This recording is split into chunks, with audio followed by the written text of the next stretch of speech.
அனைவருக்கும் வணக்கம். சற்று முன்பு வெளியான முக்கிய அறிவிப்பு. பெண்கள் பயன்பெறும் வகையில் அனைவரும் கவனத்தில் கொள்ளக்கூடிய மிக மிக முக்கியமான மகிழ்ச்சியான அறிவிப்பை அரசு வெளியிட்டுள்ளது. இதை பற்றி விரிவாக தெரிஞ்சுக்கணும்னா இந்த வீடியோவை கடைசி வரைக்கும் ஸ்கிப் பண்ணாமல் முழுமையாக பாருங்கள். இந்த வீடியோக்குள்ளே போகிறதுக்கு முன்னாடி இந்த வீடியோக்கு ஒரு லைக் பட்டனை ப்ரெஸ் பண்ணிடுங்க.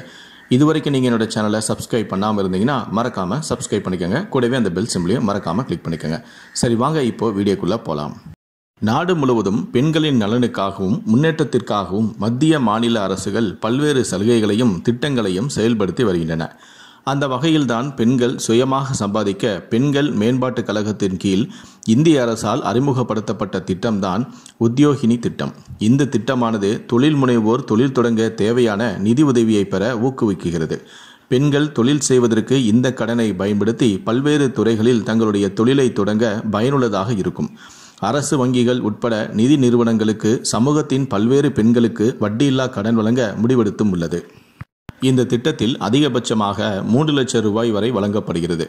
வட்டி விகிதம் சிறப்பு பிரிவினருக்கு அதிக மானியம் அல்லது வட்டியில்லா கடனை வழங்க வேண்டும் என்பது இந்த திட்டத்தின் நோக்கமாகவும் இருக்கிறது.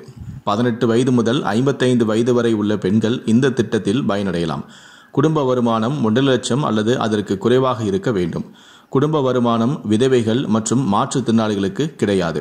பொதுவாக ஒரு கடனை வாங்குவதற்கு செயலாக்க கட்டணம் ப்ராசஸிங் ஃபீஸ் இந்த திட்டத்திற்கு கிடையாது. ஏழை பெண்கள், விதவைகள், மாற்றுத்திறனாளிகள் பெண்களுக்கு இந்த திட்டத்தின் கீழ் வட்டியில்லா கடனை பெறவும் முடியும். இந்த திட்டத்தின் மூலமாக 88 சிறு தொழில்கள் மற்றும் விவசாய துறையில் பெண்கள் தொழில் செய்வதற்கு வட்டியில்லா கடனையும் வழங்குகிறது. கடன் தொகையில் 30% வரை மானியமும் கிடைக்கிறது.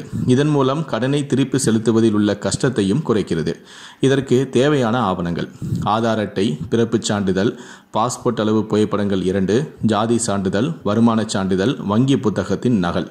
இந்த திட்டத்திற்கான விண்ணப்பங்கள் அந்தந்த மாவட்டத்தின் மகளிர் நல மேம்பாட்டு நிறுவனத்தில் பெற்று அதனை பூர்த்தி செய்து தேவையான ஆவணங்களுடன் இணைத்து விண்ணப்பிக்க வேண்டும்.